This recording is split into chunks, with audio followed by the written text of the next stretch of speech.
Michaël Lafontaine a fait 1 heure de route pour être avec nous en studio aujourd'hui pour venir nous raconter son histoire à elle et son chum à l'automne.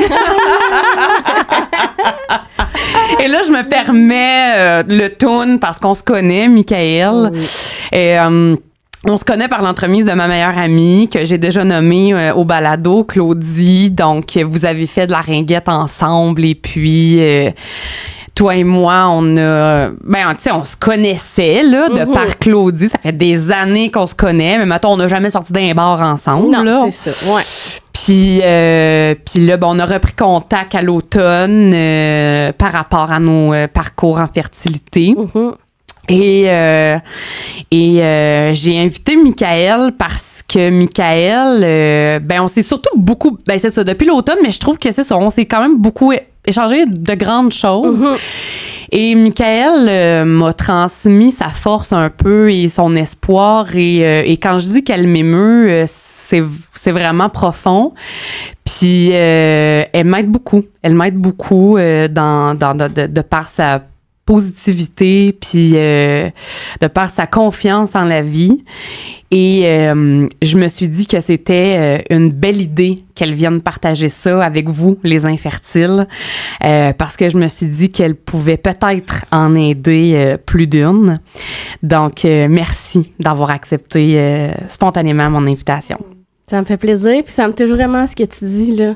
J'essaie de pas trop être dans l'émotion. Laisse-les, let it all out! Je veux pas que ça soit trop lourd non plus, mais pour vrai, je le prends, puis tant mieux, puis si cette force-là que j'ai, puis que je t'expliquais que je sais pas trop d'où ça vient, ça peut aider, puis c'est un peu pour ça que je suis venue, tu sais, comme moi, j'ai tout le temps été un livre ouvert par rapport à ça, puis on n'en parle pas assez, puis je voulais en profiter aussi pour vous dire merci d'être là, merci de faire ça, merci de dire haut et fort ce que beaucoup de monde traverse, mais que paradoxalement, pas beaucoup de monde connaissent ou sont au courant de tout ça. Fait que pour vrai, je vous lève mon chapeau, puis d'avoir l'opportunité d'être ici, c'est wow, là. Une nouvelle expérience pour moi, puis c'est ça, tu sais, je me dis, ben, je suis certaine qu'il y a plein de monde qui vont se reconnaître là-dedans, puis vous aussi, c'est sûr, même si notre parcours est un peu différent. Donc, merci à vous autres. Ben merci, ça nous fait plaisir. Fait que avant de commencer dans le vif du sujet, comme je dis toujours, on aimerait ça apprendre. Ben moi, je te connais un peu là, mais les autres, je te connais pas. Non, c'est ça, Marie te connaît pas. Oui. Donc, dis-nous ce que tu as envie de nous dire à propos de toi, d'où tu viens, qu'est-ce que tu fais dans la vie, ta couleur préférée, est-ce que tu as des animaux, etc., n'importe quoi. Bon, ben je m'appelle Michaël, j'ai 32 ans, bientôt 33. Mon Dieu, je viens de Gatineau, on est déménagé à Saint-Jean-sur-Richelieu, puis là, on habite à Farnham. Fait qu'on s'est promené un petit peu, entre autres, à cause de l'emploi de mon conjoint. Moi, je suis vétérinaire, là, en pause pour projet bébé et tout ça. Sinon, on a une petite cocotte de 14 mois qui s'appelle Sam. Là, je suis enceinte de 20 semaines d'un petit garçon. Fait que un autre petit miracle pour nous. Voilà, un chien, un chat à la maison. Puis, ta couleur préférée? Mon Dieu, je pourrais même pas répondre, je pense. Puis, qu'est-ce que je voulais dire d'autre? C'est ça, moi, puis Alex, je vais dire Alex, là, parce que dit tout le temps mon chum. Ça te gosse? Ouais, okay. Je vais dire Alex. Surtout qu'il a accepté que je puisse dire Alex. Ça fait 10 ans qu'on est ensemble. Quand on a commencé à sortir ensemble, on avait 22 ans. Les deux, on était aux études, là, pour nos carrières. Fait qu'on était à distance. Puis, c'est ça, ça a commencé comme ça. À distance? Moi, j'étais à Saint-Hyacinthe pour faire mon cours en médecine vétérinaire. Lui, il était à Gatineau à ce moment-là. Il finissait, il était comme en tout cas, dans ses projets d'études, lui aussi, là. OK. Fait que c'est ça. Puis finalement, on a fini par habiter ensemble un peu à Gatineau, déménager à Saint-Jean. Puis voilà. Je sais pas, je pense que tu l'as dit, mais t'es une joueuse de ringuette. Oui, et de hockey. C'est quoi la ringuette? Ouais. Ah! Ça, je sais visuellement. Une autre affaire qu'elle sait pas. La ringuette. Ben, vas-y, Mick, explique-les, là. Ben, oui, tu sais, on dirait que j'en parle même plus parce que ça fait comme... Longtemps. Longtemps. Pas tant que ça, mais mettons, j'ai arrêté quand la pandémie est arrivée, là. Fait que ça fait une couple d'années, là. Mais sinon, j'ai toujours joué, là. Fait que ça fait partie de ma vie. Fait que oui, Claudie, tu sais, je l'ai rencontrée là et tout. Puis ça me manque vraiment, là. J'ai hâte de rejouer un jour, j'espère. Mais donc, la ringuette, c'est ça, c'est... Mon Dieu, pour faire une histoire courte, c'est un sport sur glace qui ressemble vraiment beaucoup au hockey, mais les règlements sont différents. C'est comme le ballon-ballet? Non, c'est un anneau là, avec un bâton. D'où le ring. Ouais, exact. Puis c'est un sport... maintenant, je pense que les garçons ont peut-être accepté, là, mais dans certaines ligues, je sais pas trop. Mais c'est un sport de filles, là. C'est à la base. Ouais. Mais le principe est le même, là, des pratiques, des parties, des tournois à l'extérieur de la ville, jouer contre d'autres équipes et tout. Là. Un sport d'équipe sur glace. Exact. Exact. Dans les arénas puis tout. Là. Avec une bague. Ouais, c'est ça. Puis un bâton de hockey, pas de palette. OK. Fait que leur bâton, il pique dans rondelle, puis là, il se promène de même, puis là, il pitch l'anneau. Ouais, c'est ça. J'ai fait une belle démo, hein? Merci. Bon. OK, ben merci. Enchantée. Nous sommes enchantés de te connaître, Michaëlle. Alors, votre histoire à Alex et toi commence le 12 septembre 2018 alors que tu fais ton premier test de grossesse qui est positif. Oui. Comment est-ce que vous vivez les premiers moments suite à ce test positif-là? En fait, il faut savoir que, mettons, à cette époque-là, ça faisait comme 1 an là, que j'avais arrêté de prendre la pilule. OK. Fait que, puis mes cycles avaient tout le temps été, long, mettons régulièrement irrégulier, là, dans le sens que c'était tout le temps long, mais c'était jamais exactement pareil, puis tout. Mais tu sais, à ce moment-là, j'étais comme, bon, tu sais, on était un peu dans ça arrivera quand ça arrivera. Là, on avait, tu sais, 26 ans peut-être à l'époque. On savait qu'on voulait des enfants, puis tout.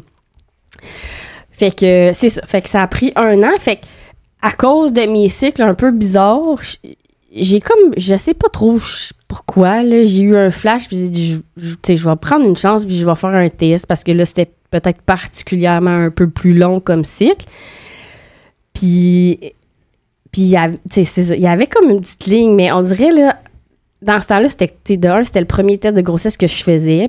Dans ma tête, j'étais comme, tu sais, c'est pas positif. Puis là, j'étais allée me coucher là-dessus, puis là, j'ai commencé à regarder sur Internet un peu, puis j'étais comme, tu sais, là, c'est à peine, c'est une mini ligne, tu sais, ça veut dire que c'est positif. Fait que là, j'étais comme, OK, ben peut-être que c'est vraiment positif. Fait que je l'ai refait un le lendemain. Puis là, c'était un numérique, là, tu sais, qui disait oui, c'est ça, exact. Fait que là, j'étais comme, oh my God, tu sais, mais je m'attendais, c'était pas la grosse surprise, mais quand même, tu sais, parce que... Ça faisait 1 an que vous essayiez ou que t'avais arrêté la pilule? J'avais arrêté la pilule. Ça faisait combien de temps que vous essayiez? Mon Dieu. Est-ce que tu peux dire que t'essayais? Oui. OK. Oui, mais... Mais t'étais-tu capable de repérer tes ovulations? Non, t'étais pas rendu là, j'imagine. J'étais pas rendu là. OK. C'est ça. Ouais, tu sais, même dans mes connaissances, mettons, j'aurais pas pu dire je vais faire des tests d'ovulation, puis détecter les signes. Mais c'est rare quand on commence avec... Ouais, c'est ça. Reste plus... J'étais comme un peu encore dans cette naïveté-là, là, que j'ai comme plus jamais eu par la suite. Là. Mais, fait que c'est ça. Fait que c'est arrivé. Fait que j'étais allée, je me souviens, là, j'étais allée au Sport Expert acheter un petit kit, là, des Canadiens de Montréal de bébé. Puis là, c'est comme ça que je l'ai annoncé à Alex. Puis là, les deux, on était super contents. Puis c'est ça, on l'a annoncé à nos familles proches. Après ça, tu sais, tout allait super bien. Là, on parlait que j'avais eu des saignements pour mes autres grossesses, je vous en reparlerai, mais celle-là, rien du tout. Écoute, clarté nucale, peut-être comme 1 mois et demi plus tard. Parce que tu as fait ton test de grossesse, tu étais déjà rendu à genre 7 semaines environ, là. C'est ça. Oui. C'est ça. Fait que c'est pour ça que la clarté nucale n'était pas si plus tard que ça. Tu sais, j'étais pas comme à 4 semaines de grossesse, là, c'est sûr. Fait que c'est ça. Écoute, clarté nucale. Puis à ce moment-là, ils n'ont rien décelé d'anormal. Là, tout semblait beau. Il a fait sa petite prédiction qu'elle pensait que c'était un garçon. Toutes les mesures étaient correctes. Mais à ce moment-là, c'est pas une échomorphologique non plus. Il y a certaines choses qu'ils peuvent pas voir. Là, c'est encore tout petit. Fait que ça reste comme ça. Après ça, tu sais, novembre passe, décembre, une de mes super bonnes amies qui va se reconnaître est venue m'aider à faire la chambre du bébé à la maison. Juste avant le temps des fêtes, tu sais, j'étais peut-être rendue à 18 semaines, là. Fait qu'on fait ça, tu sais, bien énervés les deux. Après ça, mon écho morpho, c'était le 11 janvier 2019. Fait que là, c'est là que tout a chaviré, là, tu sais. Fait que notre histoire, mettons, de cauchemar, là, ça a commencé là. C'était à l'hôpital de Saint-Jean. Fait qu'à ce moment-là, on n'était pas encore suivi à Sainte-Justine parce qu'il n'y avait pas d'indication de fertilité. C'est ça, de grossesse à risque ou rien de ça. Puis c'est là que, fait que, tu sais, elle commence à faire l'examen du bébé, prendre les mesures, puis tout. Puis là, c'était la technicienne. Puis elle disait rien, mais tu sais, je vais toujours m'en souvenir, puis Alex aussi, là. Là, elle s'est mise à comme compter les doigts, là, c'était correct. Compter les orteils. Puis là, tu sais, elle-même, sa face, elle a un peu changé. Puis là, je me souviens, Alex, il dit... il y en a-tu 6, tu sais, parce que lui aussi, tu sais, on le voyait, nous aussi, là. Ouais.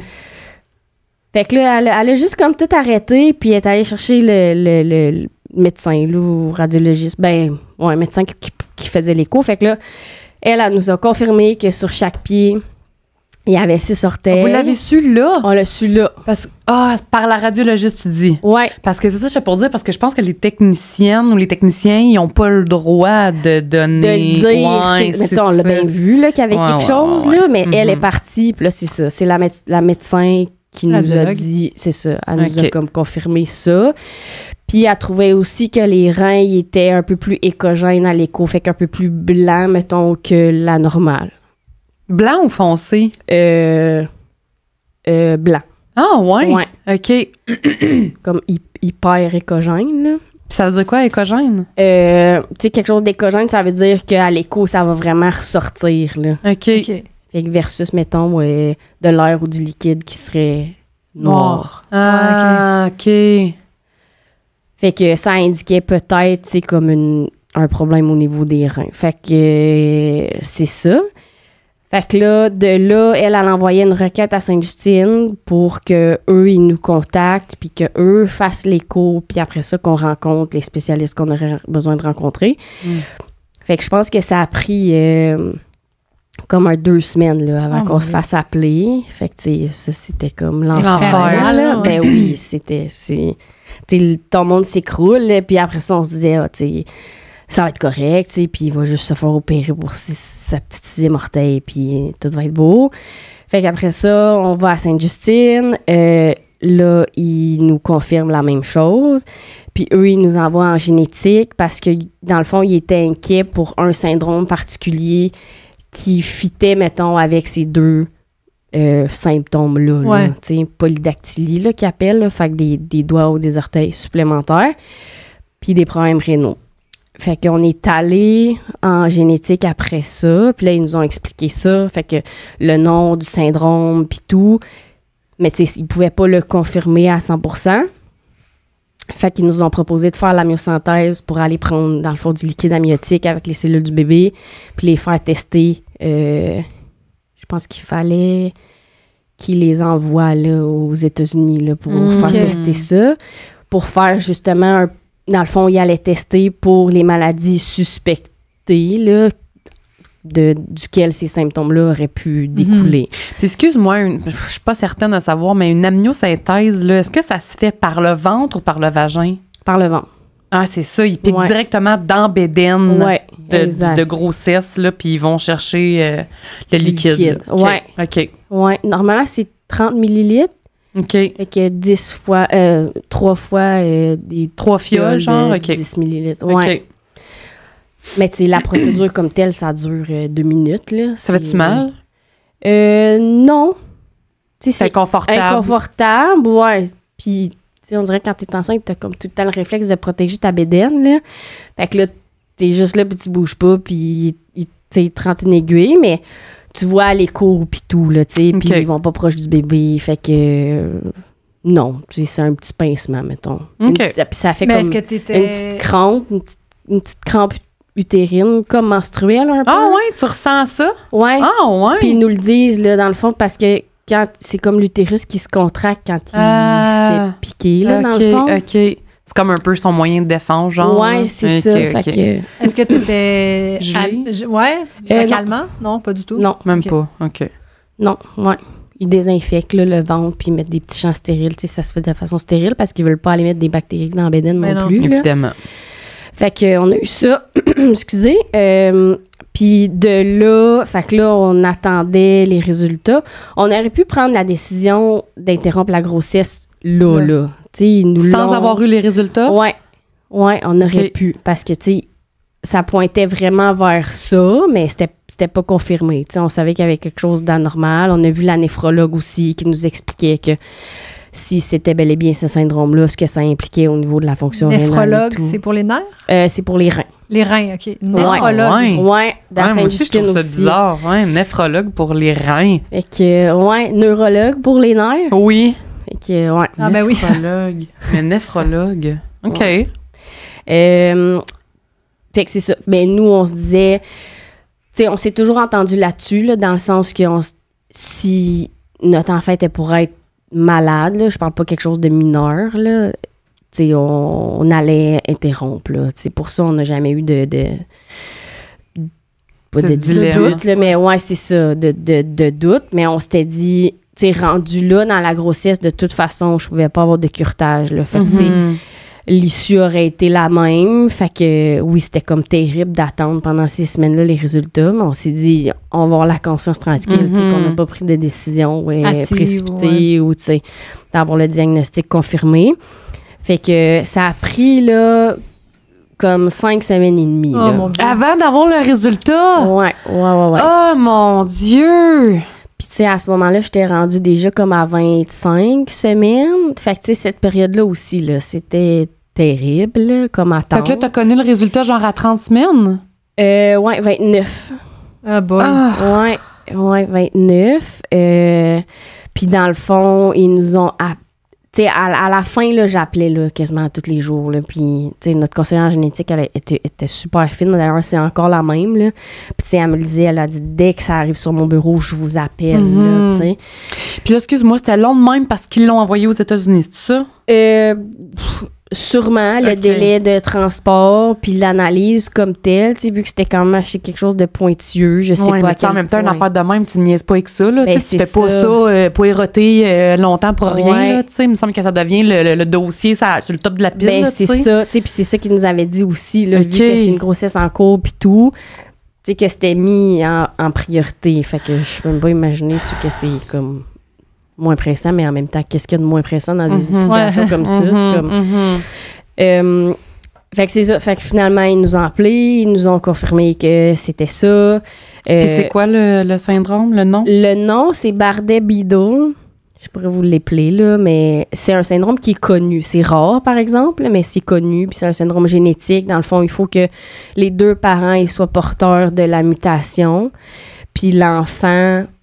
faut qu'il ait reçu ces 2 allèles de gènes-là. Tu sais, c'est une maladie récessive, là, qu'on appelle. Ah, c'est récessif? Ouais. OK. Fait que dans le fond, à chaque grossesse, mettons que ça avait été des grossesses naturelles à chaque fois, on aurait eu 25% de chance... Qui aille le syndrome. À chaque grossesse, exactement. Puis là, Axel, qui est notre petit garçon qu'on a perdu, lui, tu sais, c'était notre premier bébé, puis ça a tombé qu'il l'a eu, c'est ça. Mais tout ça, on le savait pas, là. On savait pas qu'on avait ça, qu'on avait... Tu sais, dans notre famille, il n'y a aucune historique de problème génétique quelconque, là. Donc, vous avez fait un test de karyotype? Ben, suite à ça, dans le fond, oui. Je pense en même temps qu'ils ont testé...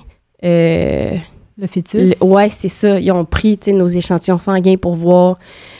qu'est-ce qui allait concorder, là, dans le fond, tu sais. En même temps que l'immunosynthèse, c'est ça? Oui, il me semble que oui. Puis là, ils ont pu confirmer qu'on était porteurs tous les 2, puis que lui avait hérité de ça, dans le fond. Est-ce qu'ils vous ont dit les chances que 2 parents soient porteurs ou que même une personne? Même en génétique, là, ils nous disaient que c'était quasiment statistiquement impossible. Ah, voyons donc. Puis ils nous ont dit, on vient pas de la même région du tout, là, en plus.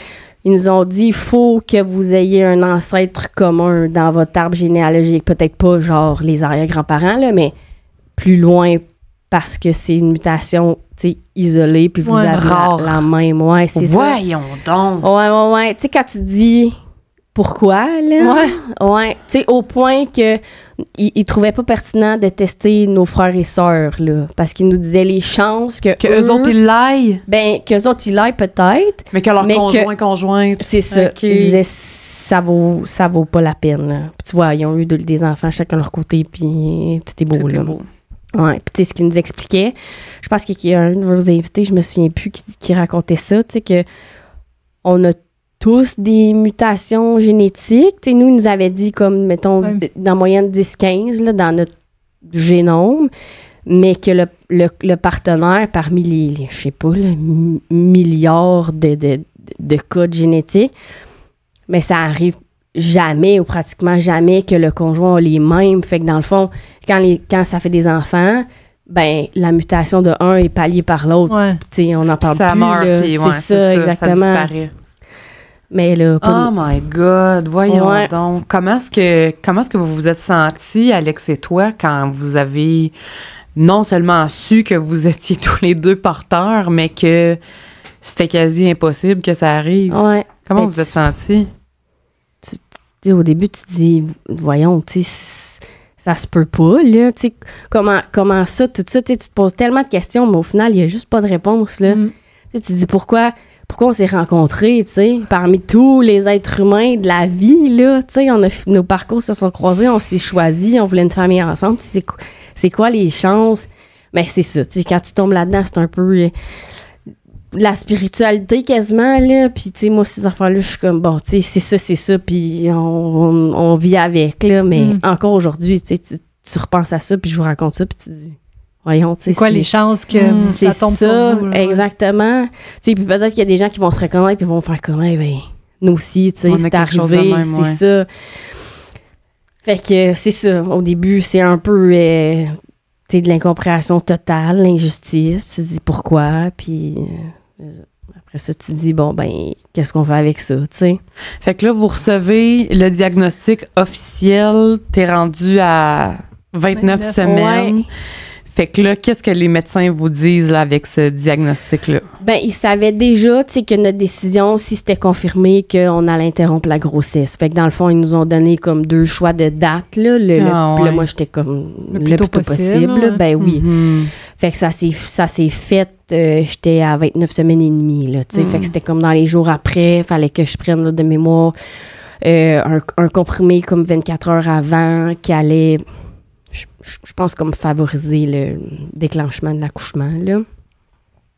Puis après ça, sinon, on est arrivé à l'hôpital le matin, tu sais, puis là, dans le fond, il interrompt le cœur, là. Il faut arrêter le cœur avec une injection, là. Fait qu'il injecte un produit, là, je pense que c'est quelque chose de potassium, là, dans le cordon ombilical. Fait que dans le fond, le cœur du bébé, il arrête.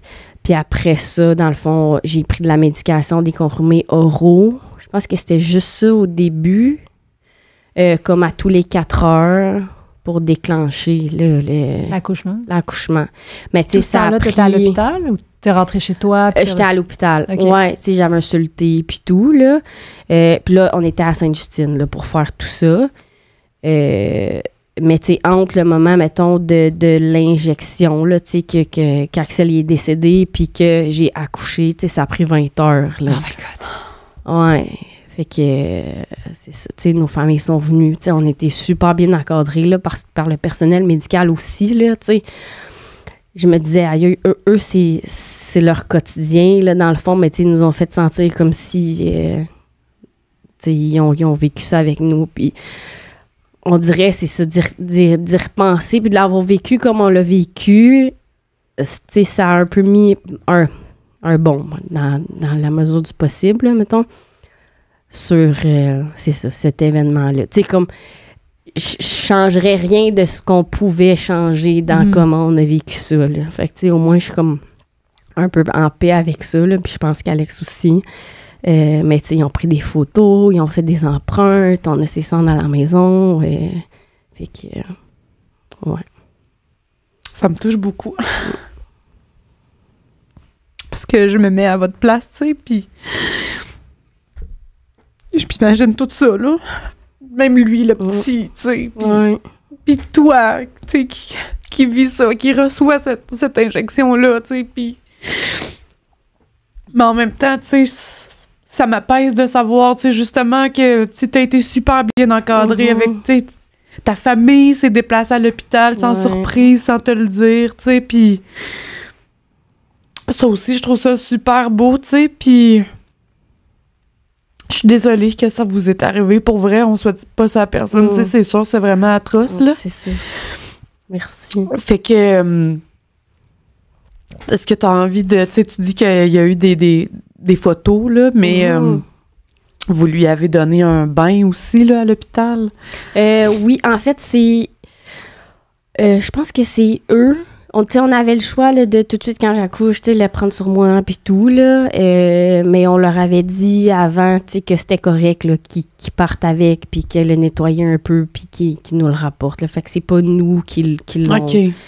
Qui ont donné ce bain-là, mais tu sais, on avait amené un petit pyjama, puis tu sais, on a des photos de lui, on a un album de photos à la maison de lui, puis ouais. C'est votre premier-né, hein? Ouais, exact. C'est votre aîné, hein? Ouais, c'est ça. Fait que...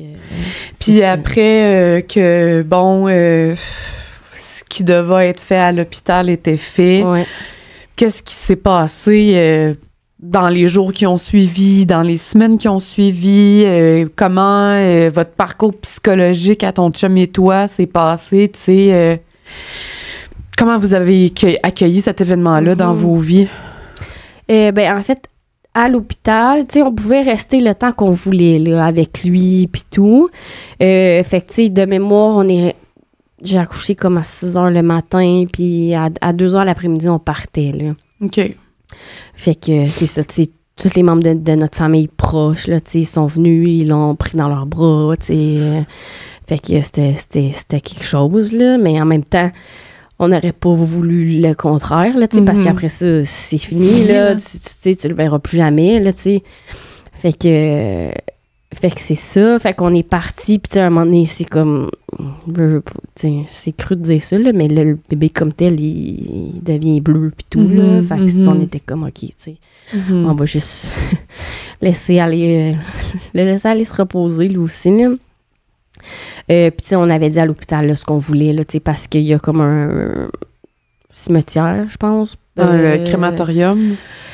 Ben, pour il y a une place, oui, avec qui Sainte-Justine fait affaire, mais il y a aussi une place là, que tu peux décider de le faire enterrer avec d'autres bébés. Anges, ouais, je pense que c'est sur Plateau Mont-Royal ou quelque chose du genre. C'est genre, ça appartient à Sainte-Justine, genre?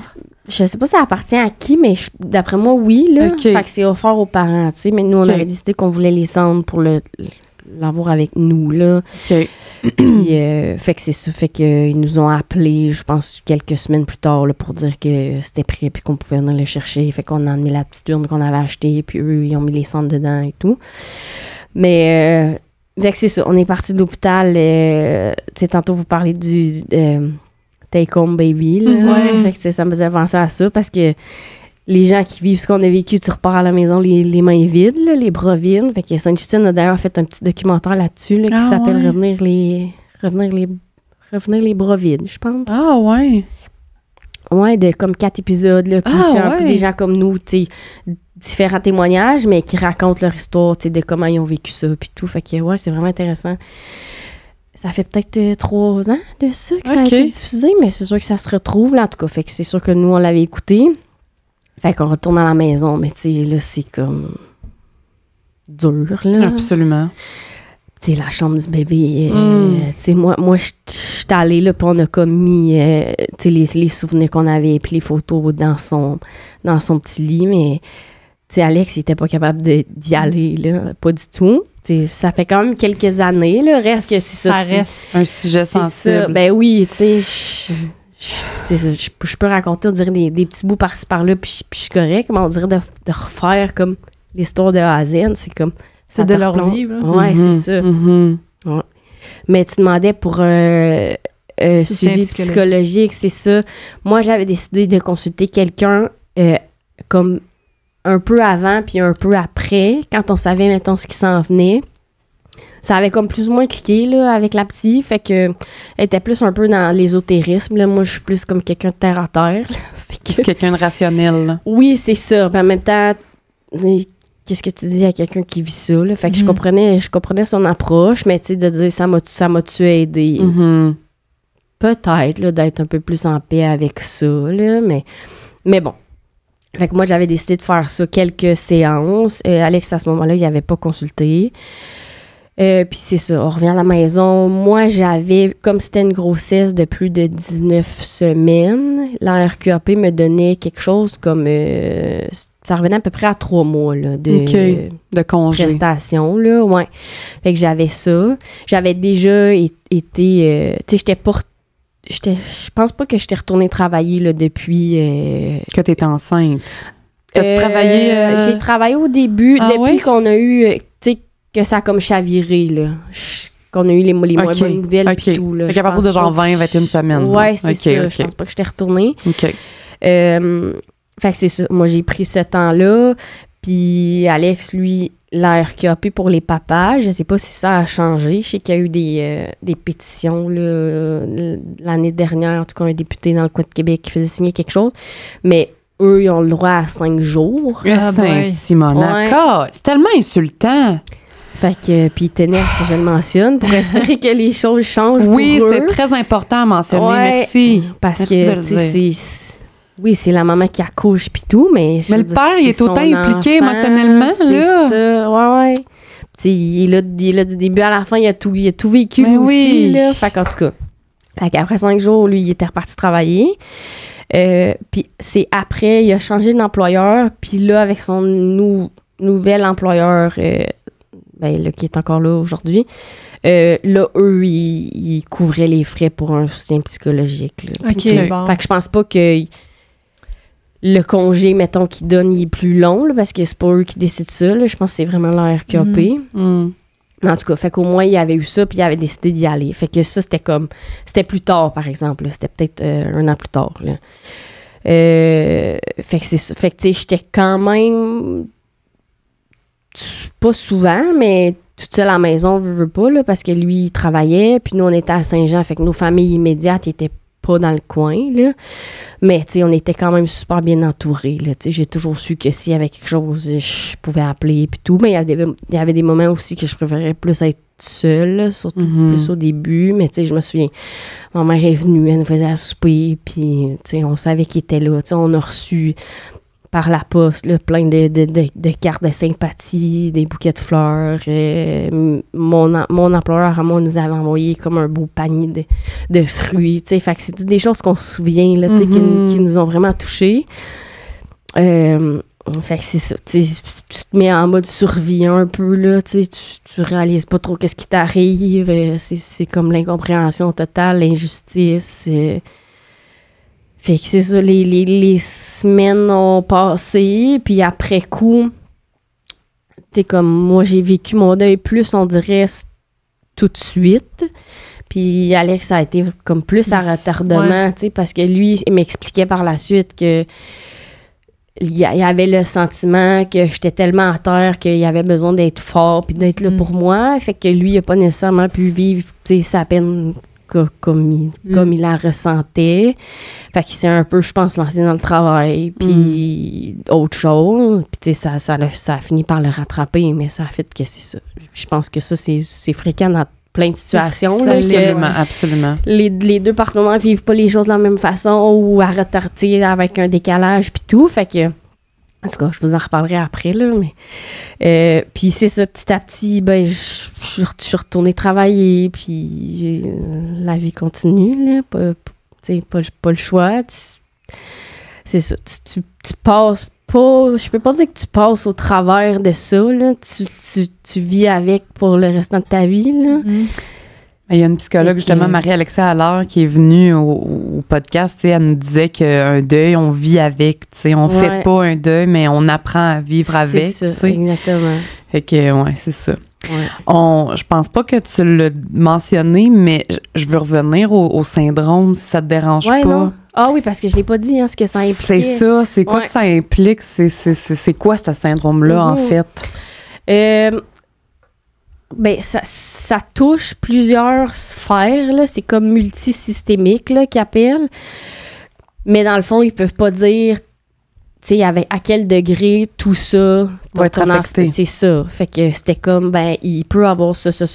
À quel degré, on peut pas le dire, tu sais. Mais en gros, c'était problème de vision. Fait que, tu sais, la majorité, mettons, des cas comme ça, à l'adolescence, là, ils étaient aveugles complètement. OK.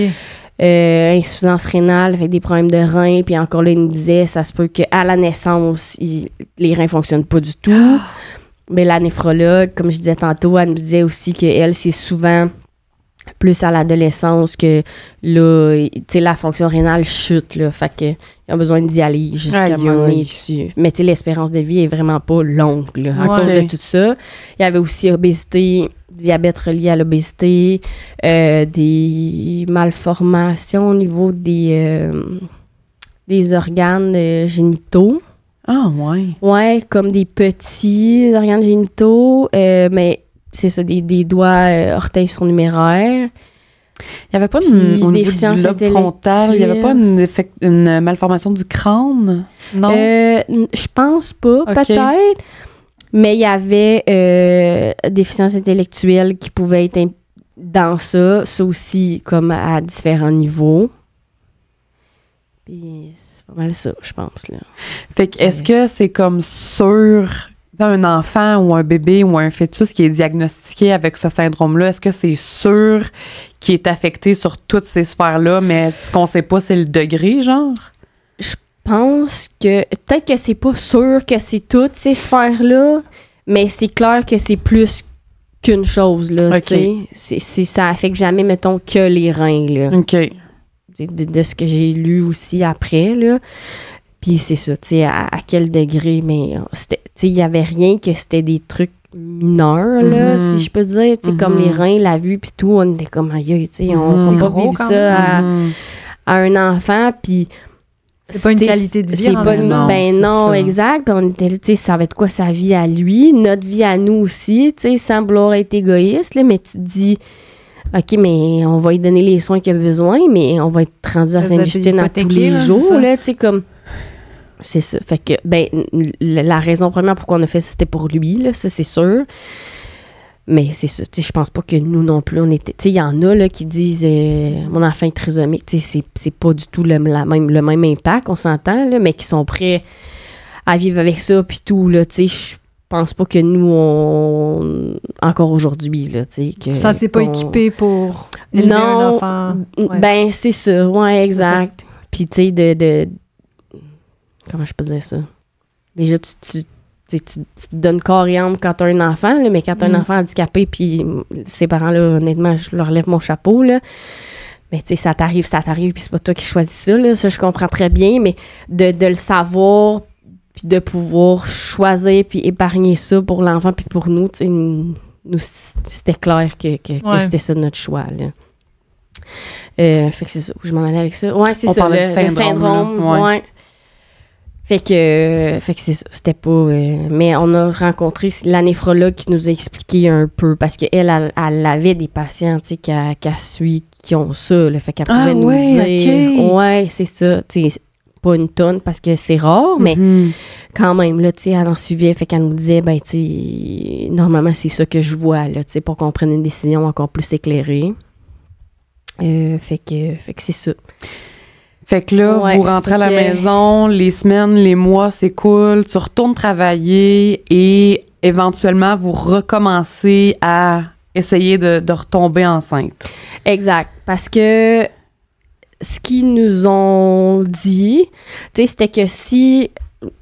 Parce qu'à ce moment-là, dans ma tête, j'avais pas de problème de fertilité, là. Tu sais, ça faisait pas encore partie de notre parcours. De votre vocabulaire, là. Fait que, tu sais, nous, on est sortis de là, puis on était comme, OK, tu sais, dans 3 mois, je vais être enceinte de nouveau, puis on va juste tester plus tôt. Pis... Mais vous... OK, c'est ça. Ouais. Fait que vous vous êtes dit, on va continuer les essais, puis à chaque fois qu'on va tomber enceinte, dans le fond, on va tester plus tôt en sachant que ça peut nous réarriver. Exactement. C'était votre mentalité. Ouais, c'est ça. OK. Puis en sachant que c'est ça, tu sais. C'est quoi le plus tôt qu'on peut découvrir ce syndrome-là?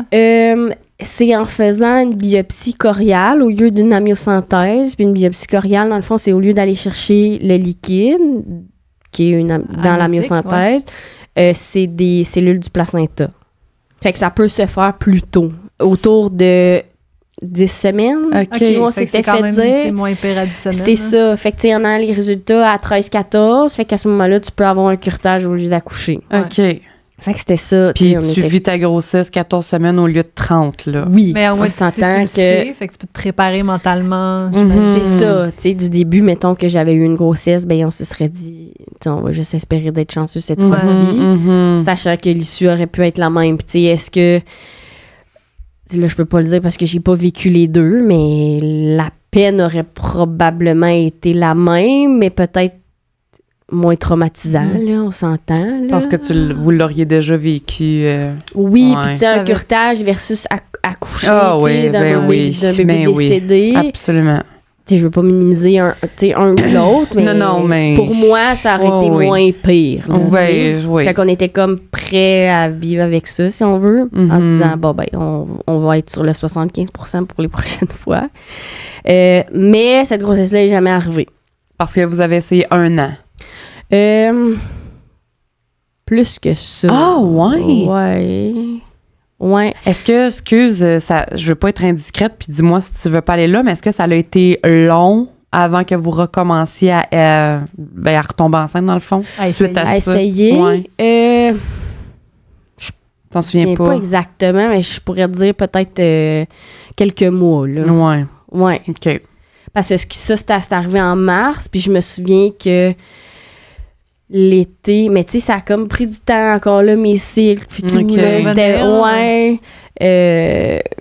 puis il me semble, tu sais, j'ai souvenir là, que juillet-août de cet été-là, tu sais, j'étais comme contente, là, parce que j'avais mes règles, où de ce que je pensais, j'ovulais, là. OK.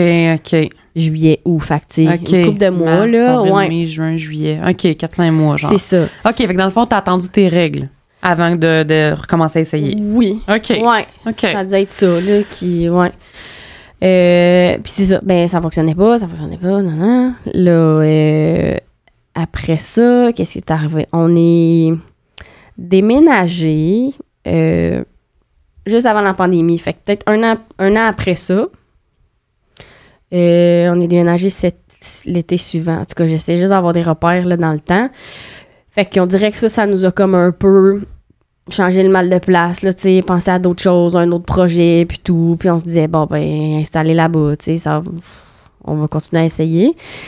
Puis là, moi, après peut-être 1 an, là, tu sais, d'essai, j'étais comme, faut qu'il se passe quelque chose. On était rendu en 2021. Ouais. Okay.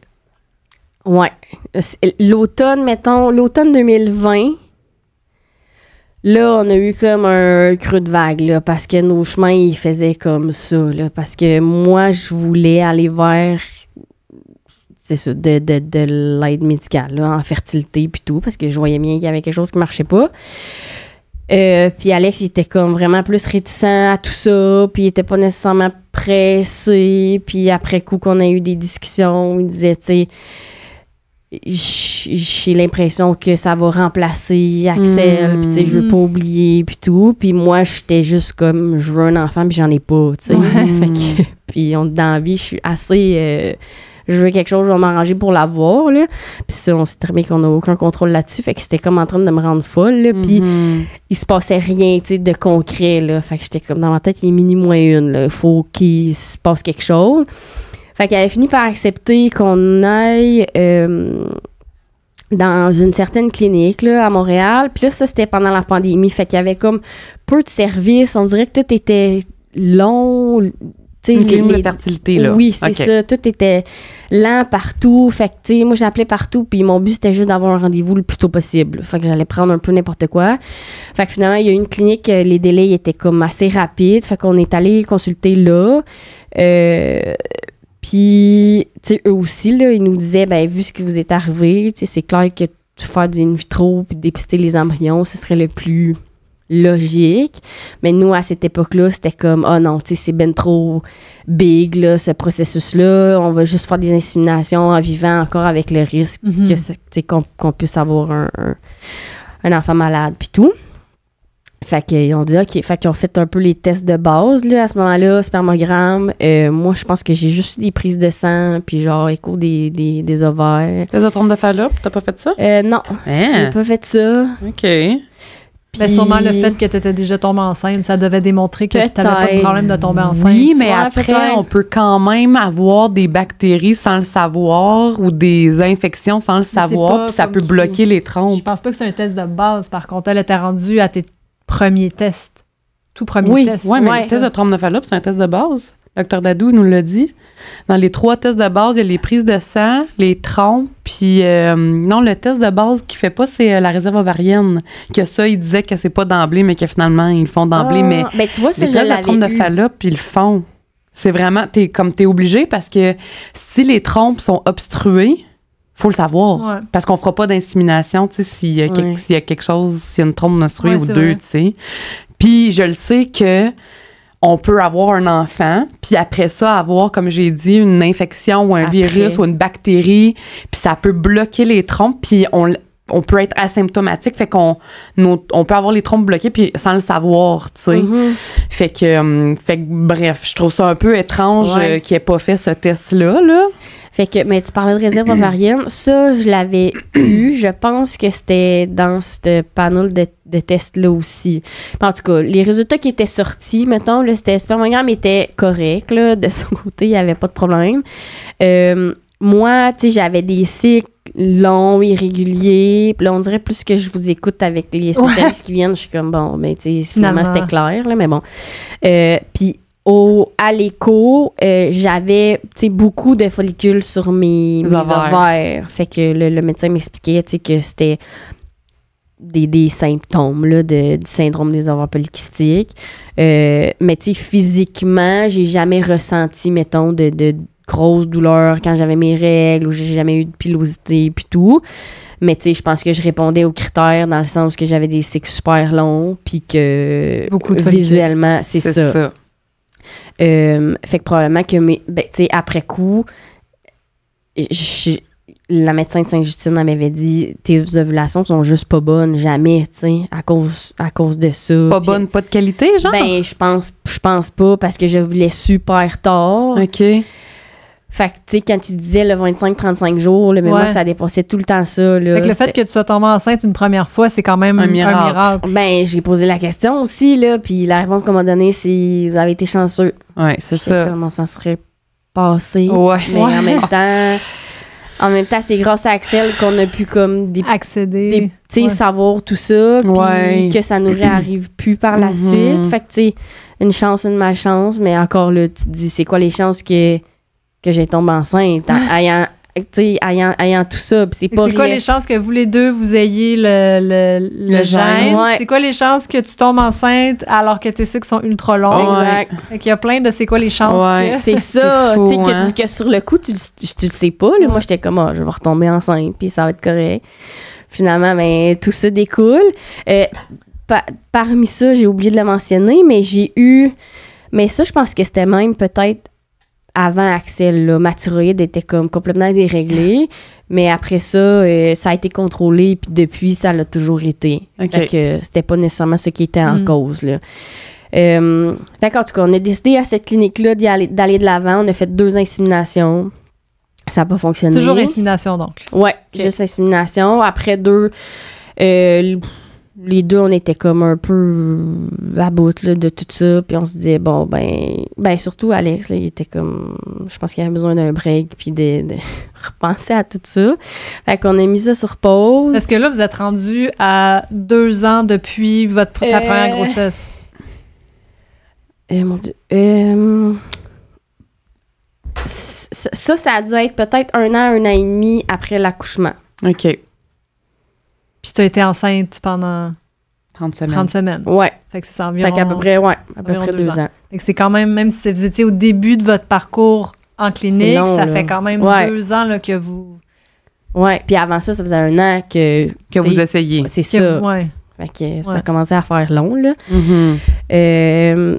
Fait que c'est ça. Fait qu'on a mis ça de côté. Tu sais, on n'est plus retourné à cette clinique-là. J'ai pas eu d'autres tests, là. Puis c'est ça, ma réserve ovarienne était super bonne. Ça, je m'étais fait dire. Puis il y avait un dosage hormonaux aussi qui était comme possiblement anormaux, là, avec le syndrome des ovaires polykystiques. Là, il peut y avoir plus de... un débalancement, là, je pense plus d'hormones mâles ou quelque chose du genre, là. Mais tu sais, physiquement, j'ai jamais eu rien par rapport à ça, là, à part que j'étais une petite tomboy quand j'étais jeune. Mais bon. Fait que, il y avait ça. Fait qu'eux, ils mettaient tout ça ensemble, puis ils me disaient, ben, on peut faire les inséminations, mais tu sais, ça se peut que ça fonctionne pas, puis ils nous reparlaient tout le temps d'in vitro, puis tester les embryons, puis tout. Mais, puis tu sais, moi, j'étais prête à aller de l'avant avec ça, sachant pas trop c'était quoi, mais tu sais, j'étais comme... Ça me faisait pas peur, là, tu sais, La fécondation in vitro, là, tu parles. Ouais, c'est ça, tu sais, je savais que c'était un gros processus, mais je voyais pas ça comme, oh my God, c'est la fin du monde, là. J'étais comme, ben, si c'est là pour nous aider, pourquoi pas? Alex, c'est ça, c'était plus comme, lui avait l'impression, je pense, tu sais, de pousser la donne, tu sais, de comme aller contre nature, puis tout, là. Fait qu'il voyait ça un peu d'une autre façon. Moi, je voyais plus ça comme tout le personnel médical, puis la science, où est-ce qu'elle est rendue aujourd'hui comme des alliés, puis lui, c'était plus comme des ennemis, là. Fait que ça clashait. Puis c'est ça, il y a eu l'automne là, qui a suivi, tu sais, là, on était comme... C'était rough, là, parce que moi, je voulais qu'il se passe de quoi, puis qu'on aille de l'avant avec ça. Lui, il était pas prêt, puis il était comme un peu encore dans sa phase de deuil, puis tout. C'est ça, j'étais pour dire, tu penses-tu que parce qu'il a pas fait de suivi psychologique ou de, tu sais, ça l'a peut-être rattrapé, puis que justement, tu l'as mentionné, là, tu sais, il disait qu'il avait peur que vous oubliez Axel, ou tu sais, que ça la remplace. C'est ou, ça. Ouais. Fait que oui, puis c'est ça qu'il m'a dit, puis il a consulté à ce moment-là. Je pense que ça l'a aidé là, à cheminer puis un peu faire la paix dans la mesure du possible avec ça. Puis, tu sais, moi, j'ai fini par lui dire ben, moi, je veux ça. Fait qu'il va se passer ça avec ou sans toi, là. Puis, je pense qu'il me connaît assez pour savoir que c'était vrai. Parce que, tu sais, oui, je voulais faire ma vie avec lui, puis je voulais que ce soit le père de mes enfants, puis c'était pas mon but d'être une mère monoparentale qui fait ce processus-là tout seul. Mais puis encore aujourd'hui, s'il m'avait dit non, je l'aurais, tu sais, je serais partie puis je l'aurais faite, là. Ça, je peux vous le dire. Puis finalement, mars 2021, la veille de mes 30 ans, il m'a dit qu'il acceptait. Ouais, fait que c'était comme un beau cadeau. Mais oui, là, j'étais dans tous mes états, puis je m'attendais pas nécessairement à ça à ce moment-là, puis j'ai demandé, tu sais, qu'est-ce qui t'a fait changer d'idée, puis à ce moment-là, ce qu'il m'a dit, c'est que, ben, si j'acceptais pas, je savais que je te perdais. Fait qu'est-ce que c'était pour les bonnes raisons? Tu sais, lui, c'était pas comme je veux des enfants à tout prix, moi aussi. Je sais que c'était ça, puis qu'il en voulait. Mais c'est ça, c'était qu'il savait que pour moi, c'était là ou jamais, puis que j'allais finir par me tanner puis faire mes affaires. Fait qu'en tout cas, il m'a fait un beau cadeau. Fait que je pense le lendemain, tu sais, j'étais au téléphone, puis là, je pense que j'avais décidé d'aller de l'avant avec Sainte-Justine parce que je savais qu'il y avait un centre de procréation assistée, puis tu sais, notre parcours, notre dossier de génétique était déjà là. Puis finalement, on a eu un rendez-vous. Au début, c'était téléphonique, là, fait que... Puis j'avais envoyé mon dossier de l'autre clinique qu'on avait consulté. L'autre clinique, est-ce que c'était une clinique en région? À Montréal. Ah, à Montréal. Ouais, mais pas super connue, là, mettons. C'est laquelle? T'es pas obligé de le dire si t'es pas à l'aise. Ben moi, ça me dérange pas du tout. Là. C'est juste sur eux, là. Je sais même pas si ça existe encore, mais sûrement, là, c'est la clinique originelle. Oui, ça existe encore. OK. Fait que peut-être que vous avez eu d'autres échos non, pas du tout. Ça, là. J'essaie d'en avoir, mais j'en ai pas. Ah, bon. Ben, nous, on est allés là pas longtemps, là, mais... Fait que ce dossier-là, des tests qui avaient été faits là, on l'a envoyé à Sainte-Justine. Puis eux, ils sont partis de là. Puis encore là, la médecin qui m'a parlé au début, elle aussi, tu sais, elle pointait vraiment dans la direction de... Fécondation in vitro. Ben oui. Puis que... probablement que j'avais le syndrome des ovaires polykystiques. Fait que là, elle m'expliquait les ovulations. Puis là, j'étais comme, ben...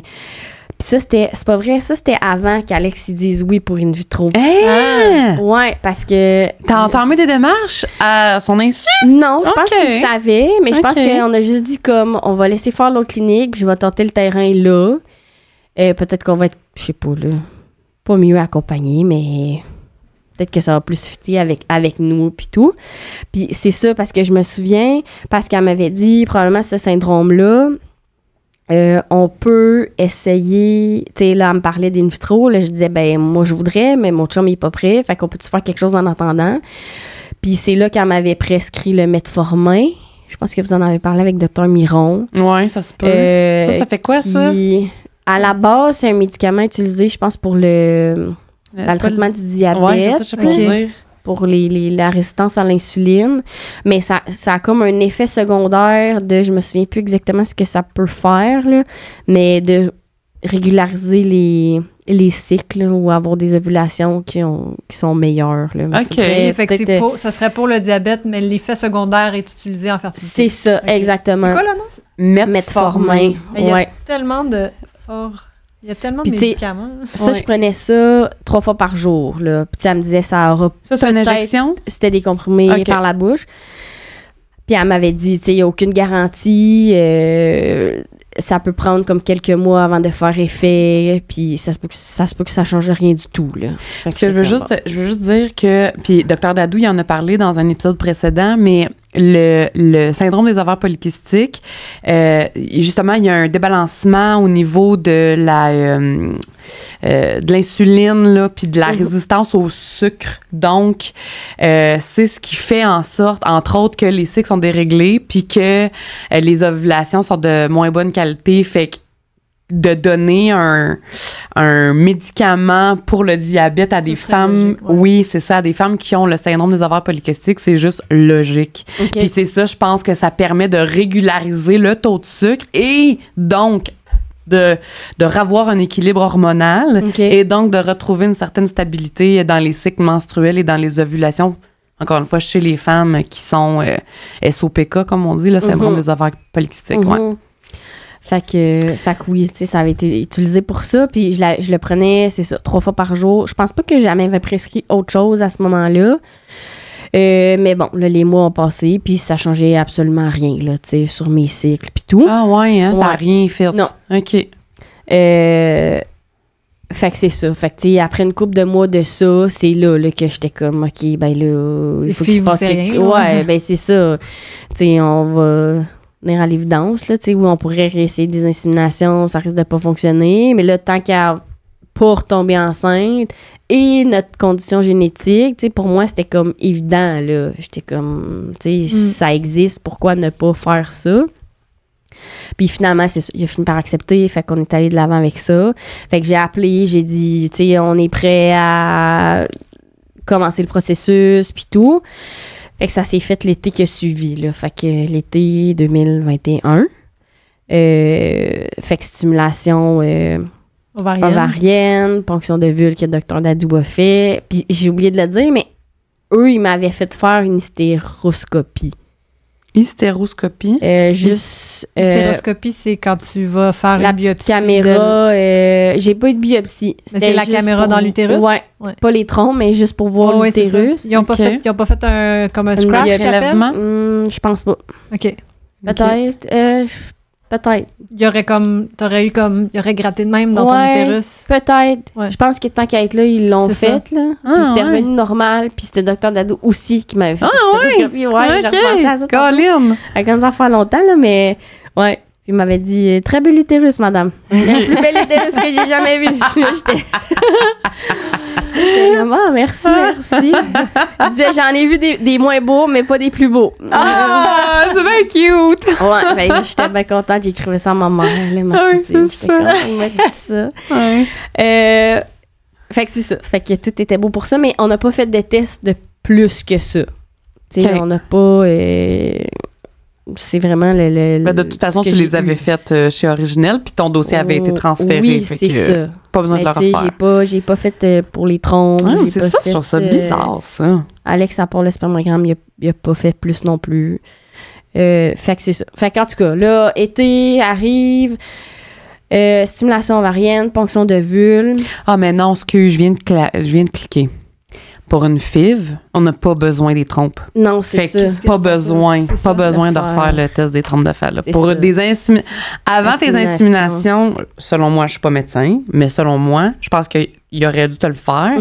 Mais dans le cas d'une fécondation in vitro, on s'en fout. Ouais. Mais c'est pour ça que dans ma tête, c'est pas un test de base. Le test de base, c'est spermogramme, prise de sang pour la femme, plus, là, il l'a dit après, là, mais le test des ovaires, la réserve ovarienne. Oui, mais c'est un test de base pour les inséminations. T'as pas le choix. Oui, mais si tu vas dans une clinique, c'est pas tout le monde qui commence par l'insémination. Il y en a qui vont direct par fécondation in vitro. Parce que c'est vraiment un test de base. Moi, je pense que le test de base, c'est tu vas là, tu fais tes tests de base, il y en a parlé de 3. Puis après ça, là, si tu vas en insémination, peut-être qu'ils vont te le faire, mais si tu vas directement en fécondation in vitro, puis il y a plein de femmes qui doivent aller en fécondation. Même les hommes, là, mettons que le spermogramme revient, puis le sperme, il y a une anomalie quelconque, ben, ils ne vont pas faire une insémination. Là. Ils vont aller directement en...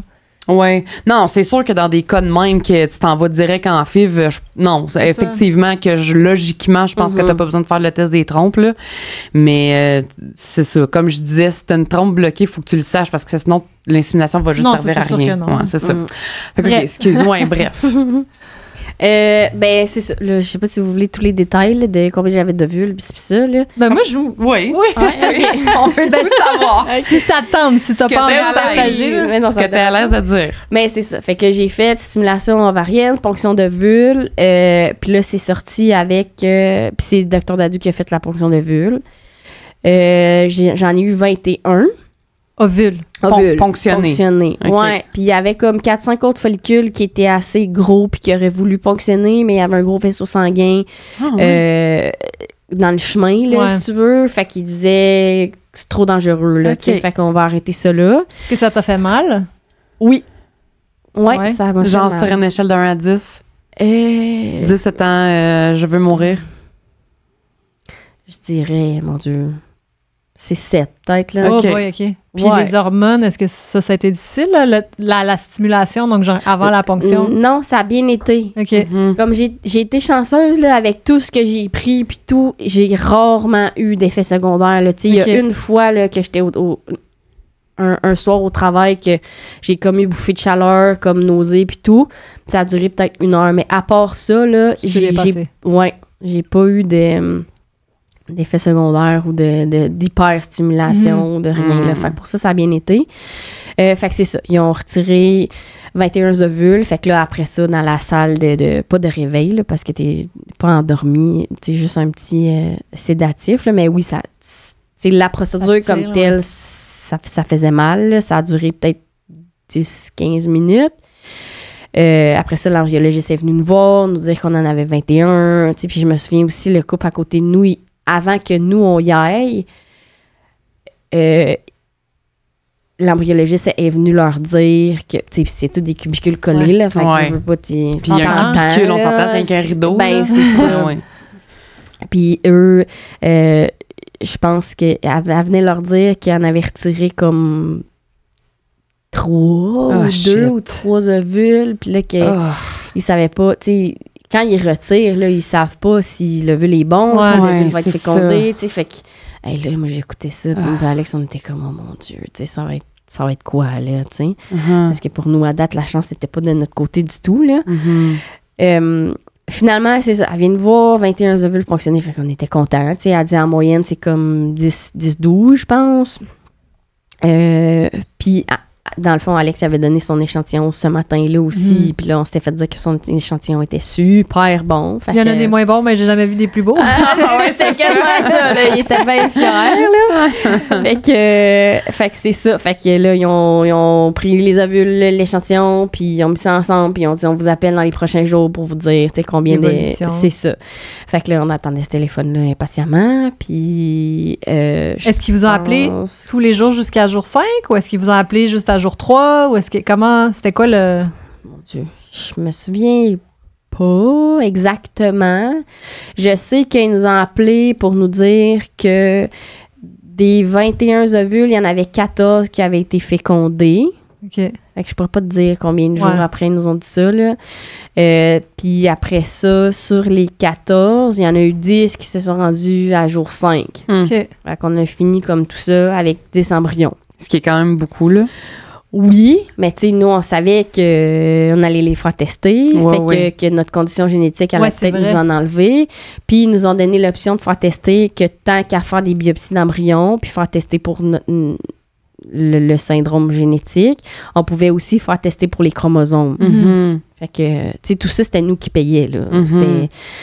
Fait qu'on a dit, ben, tant qu'à ça, oui, là, tu sais, on prendra pas de chance surtout avec ce qui nous était arrivé, là. Nous, on était comme, c'est sûr que ça a une autre backlog va nous arriver. Fait que non, tu sais, testez tout ce que vous pouvez tester. Est-ce que tu te souviens, c'était combien?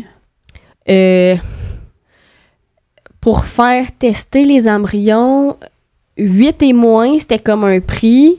Puis pour les extras après, c'était, je me souviens plus combien supplémentaire. Mais mettons, pour tester les 10...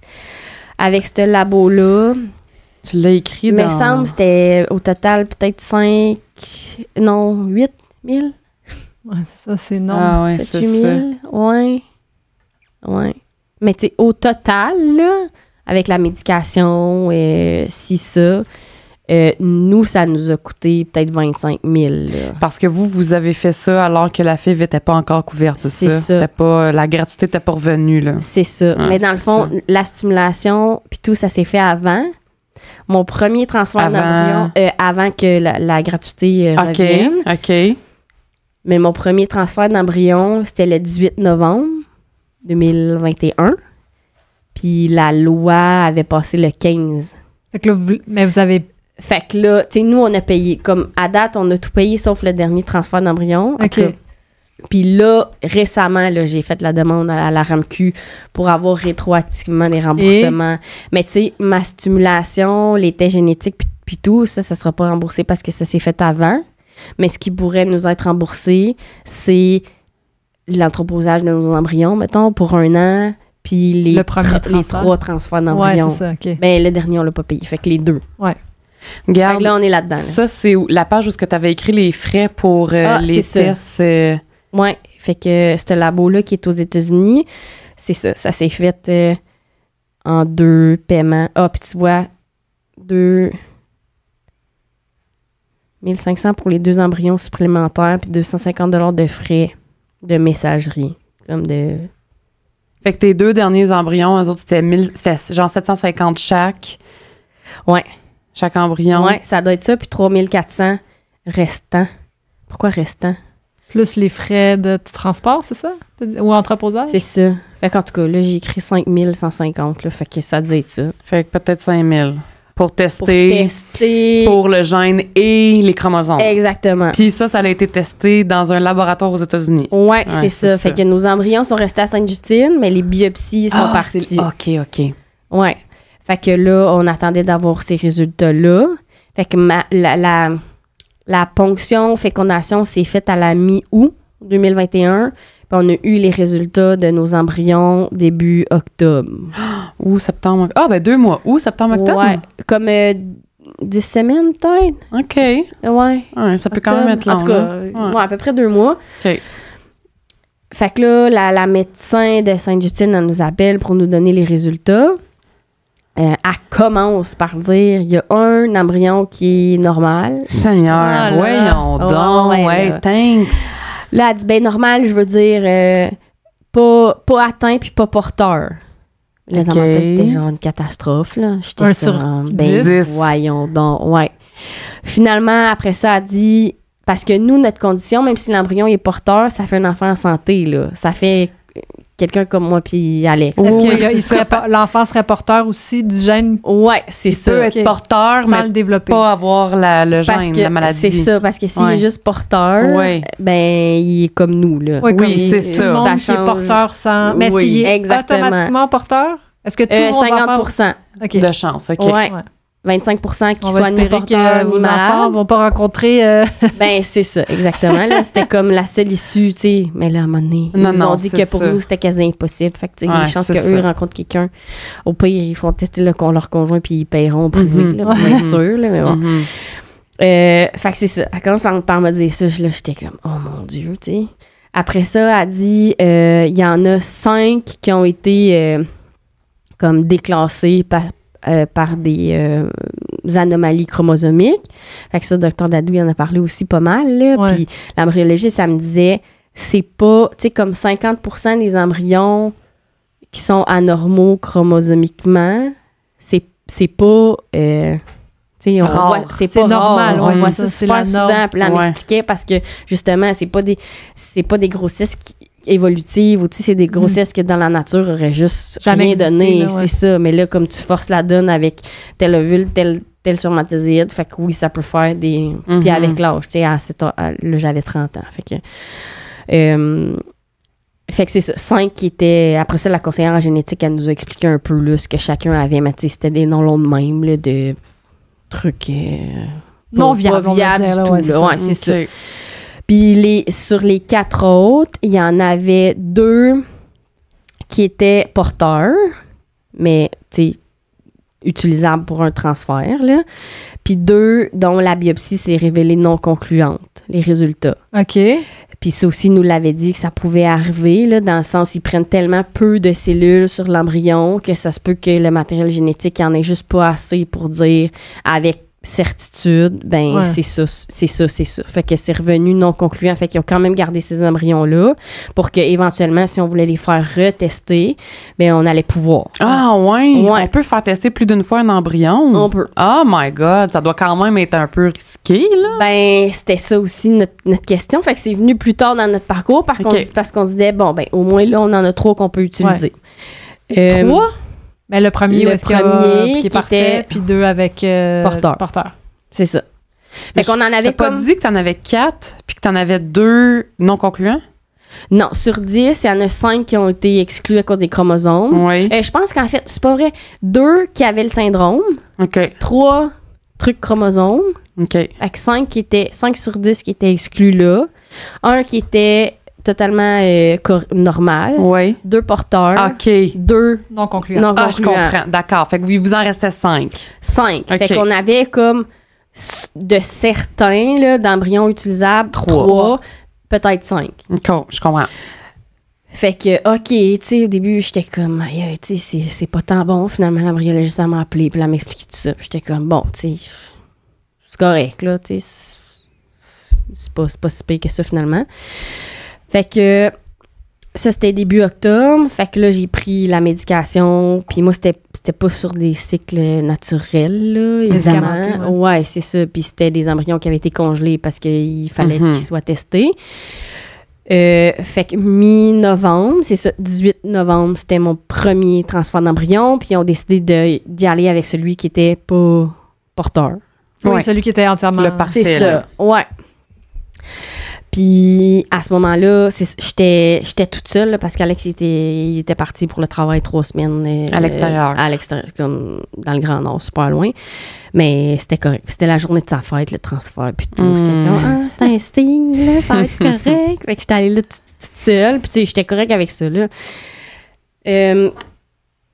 Fait que, après ça, le transfert, ça a bien été. Là. Celui-là aussi, c'est Dr. Dadou qui me l'a fait. Puis, tu sais, ça a bien été, là, dans le sens, il n'y avait pas de sang sur son petit cathéter. Puis, tu sais, il n'y avait rien de particulier. Fait que je repars à la maison avec ça. Puis là, j'avais par moi-même décidé de prendre 2 semaines off là, du travail là, pour prendre ça plus relax. Parce que c'est ce qui était conseillé. Puis notre travail, c'est pas tant relax. Oui, en tant que vétérinaire. Là. Non, c'est ça. Tu sais, comme si tu as le temps d'aller faire pipi puis de manger, c'est beau, là, sur comme ton 12 heures de travail. Fait que j'étais comme, c'est correct, là, tu sais, avec tout ce qu'on a vécu, genre, on va mettre toutes les chances de notre côté. Fait que j'avais pris ça relax à la maison. Puis j'avais, je sais pas combien de jours après, là, cette grossesse-là, que j'ai fait un test de grossesse. Maison, tu sais, c'était positif. Tu sais, pas, la ligne était pas super foncée, mais c'était positif quand même, tu sais, on le voyait bien. Fait que là, toute contente, là, j'appelle Alex, là, j'ai dit ça. Fait que là, on l'a dit comme à notre réseau proche, là, avant ma prise de sang, qui était 10 jours après, là, plus ou moins. Puis là, ils m'appellent avec les résultats de ma prise de sang. Puis là, ils me disent, ouais, ben il faut refaire un dosage dans 48 heures parce que le taux, il y en a un, mais il est bas. Le taux d'hormones. Ouais, exact. Fait que là, il me disait, tu sais, normalement, je pense qu'il faut que ça soit comme en haut de 200, là. 100, je pense, ouais. Pour que ça soit comme concluant puis que la grossesse soit évolutive. Puis j'étais comme à 50, là. Mais moi, j'avais continué à faire des tests à tous les jours. Puis à ce moment-là, je savais pas nécessairement qu'il fallait que la ligne elle devienne plus foncée de jour en jour. J'étais encore un peu... C'était comme la seule naïveté qui me restait. La seule naïveté qui me restait. Ouais, mais c'est positif. Tu sais, il n'y a pas de faux positif. Fait qu'on était réjouis de ça. Alex, il était comme un peu ses breaks, là. Il disait, tu sais, lui, il était encore un peu dans l'optique que tant qu'on n'aura pas le bébé dans les bras, tu sais, comme... Je m'énerverais pas trop. Mais moi, je m'accrochais à ça, c'est sûr. Là, oui. J'étais là, ça y est, tu sais. Mm-hmm. Finalement, refait un dosage 48 heures après, c'était toujours pareil. Un dosage d'hormones. Prise de sang, prise de sang, ouais. Je pensais qu'il t'avait dosé de quelque chose non. Plus de progestérone. Ah, c'est ça. Puis, tu sais, là, je continuais encore là, la médication, là, fait qu'estrogène, progestérone, puis dans l'espoir que ça allait être évolutif finalement. Finalement, 2 jours plus tard, mon dosage HCG était pareil. À 50? À 50. Fait que là, c'est ça. Là, les médecins étaient comme, ben, c'est typique, mettons, d'une grossesse... ectopique ou non évolutive. Comme, genre de si vous disiez comme... Biochimique. Ouais, je sais pas trop, là. Fait que j'étais là, bon, OK, ça veut dire quoi? Fait que là, je posais plein de questions à l'infirmière, puis elle était juste comme... Je sais pas. Ouais, tu sais, c'est pas normal, fait que tu peux arrêter de prendre tes trucs, puis tout. Puis j'étais comme, non, là, comme moi, j'ai des tests positifs depuis une semaine, faut que tu me donnes des réponses, là. Puis finalement, je pense que le Dr Dadou m'avait appelé pour m'expliquer un peu plus ce qui pouvait expliquer ça. Puis finalement, il m'avait dit je pense me présenter là, à l'urgence gynécologique de Sainte-Justine. Pour faire une échographie, sûrement? Pour faire...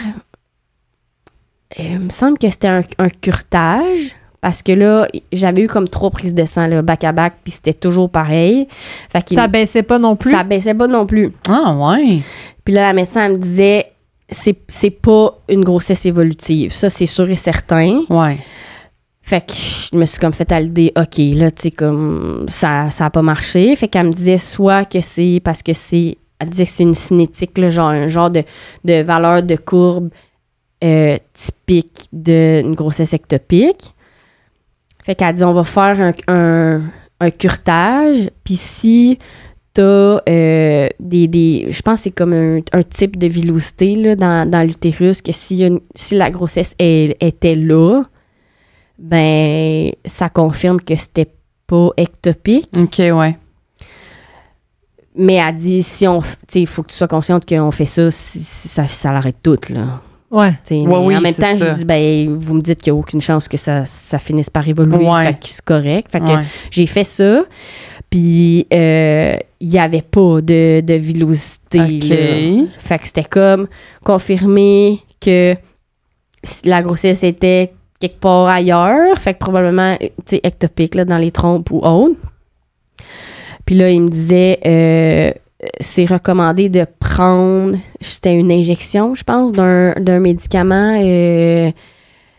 comment il appelle ça? Qui est utilisé là, contre le cancer, là, dans le fond, là, qui va aller comme détruire les cellules en développement. La chimio? Ouais, un agent chimiothérapeutique, là, mais liquide, là, en injection. En injection.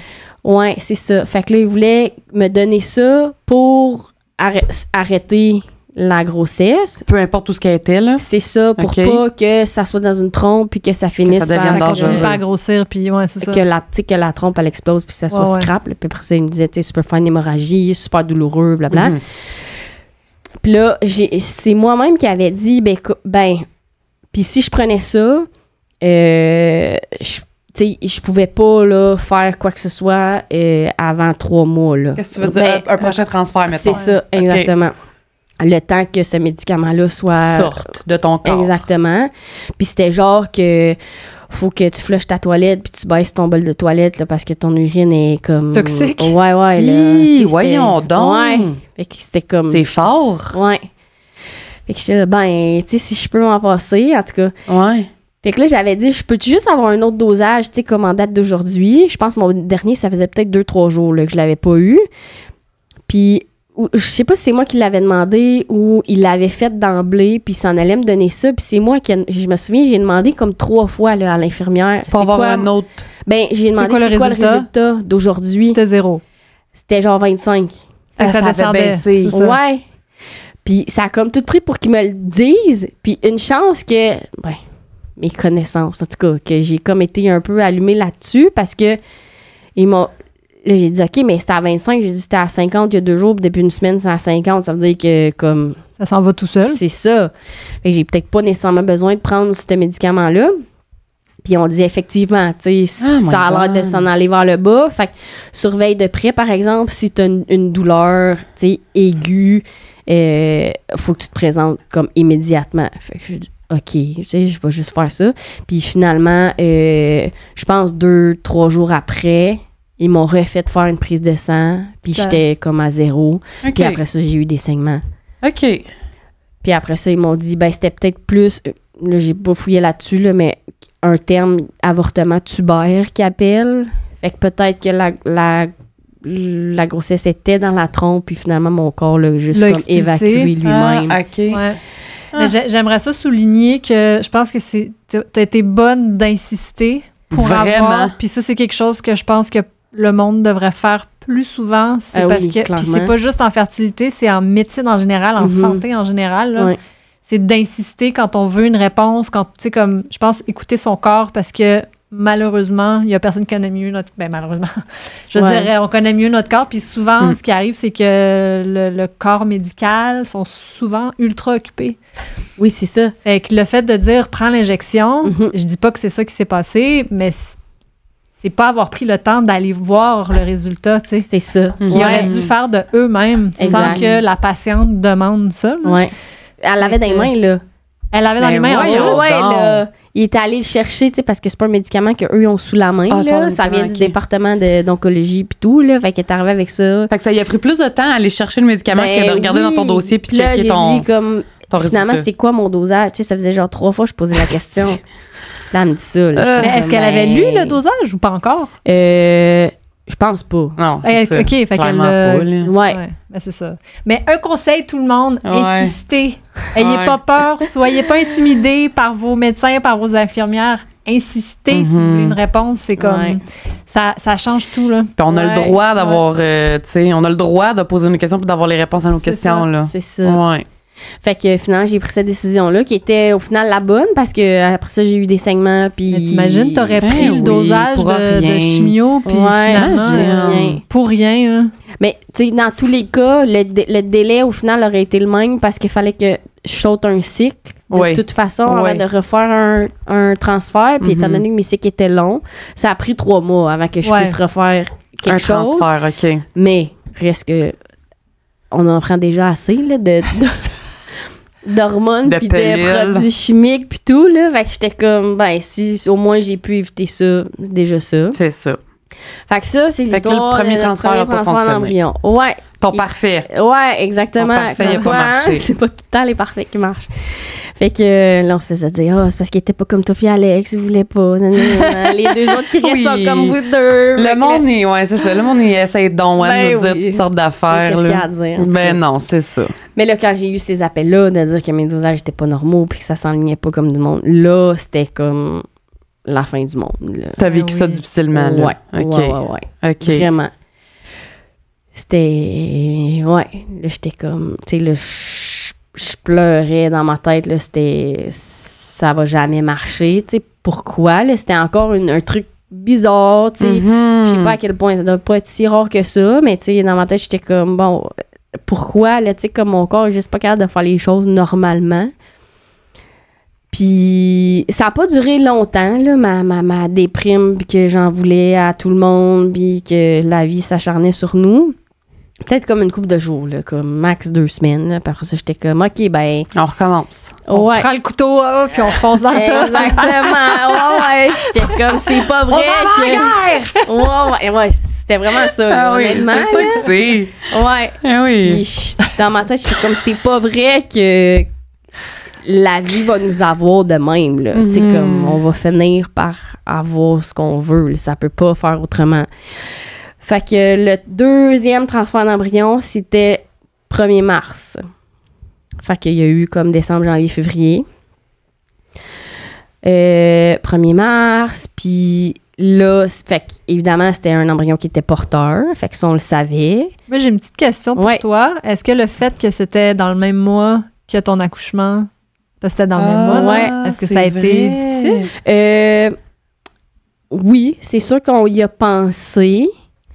Mais en même temps, on se disait, ben, ça va être comme un événement heureux qui va être arrivé un peu en même temps. Parce que le premier test de grossesse que j'ai fait, tu sais, Axel, il est décédé le 6 mars, il est né le 7 mars. Je pense que un peu symboliquement, j'ai fait mon premier test de grossesse le 6 ou le 7. Là, je me souviens pas. Puis là, encore là, il y avait une ligne super pâle. Fait que j'étais contente, mais à ce moment-là, je le savais qu'il fallait que ça devienne plus foncé à tous les jours. Puis j'étais comme, on va pas me faire avoir 2 fois.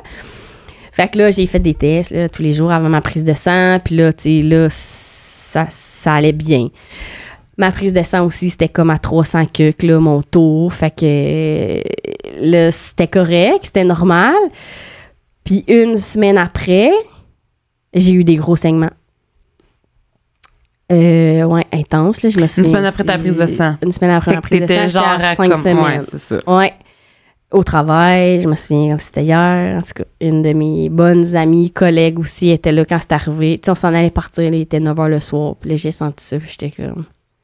Pas comme de grosses crampes, mais c'est ça, un peu chaud, puis dans ces culottes, là, que tu dis, voyons. Puis là, j'étais à la toilette, puis là, j'ai vu ça, puis là, je capotais, encore une fois. Une chance qu'elle était là, parce que elle, ça y était arrivé pour une de ses grossesses, puis elle m'a comme dit, ça veut rien dire, là, tu sais, t'es pas nécessairement en train de perdre ton bébé, puis tout. Puis j'étais comme, oh mon Dieu, tu sais. Là aussi, là, c'était comme la fin du monde. Ça va-tu finir, tu sais, par finir? Fait quand tu m'as accompagnée à l'hôpital, j'ai juste dit à Alex, j'ai fait à croire qu'elle s'était faite morte par un chat. Oh mon Dieu! Ouais, puis qu'il fallait que je l'accompagne à l'hôpital. Ah, puis il dit, OK, tu sais, finalement, on est allé à l'urgence. Ils m'ont fait un dosage de HCG. Ils ont fait une écho pour être sûr que j'avais pas comme des hémorragies puis tout. Puis, tu sais, mais il y avait des caillots puis tout, là, tu sais. Fait que c'était quand même intense, mais ça n'a pas duré longtemps.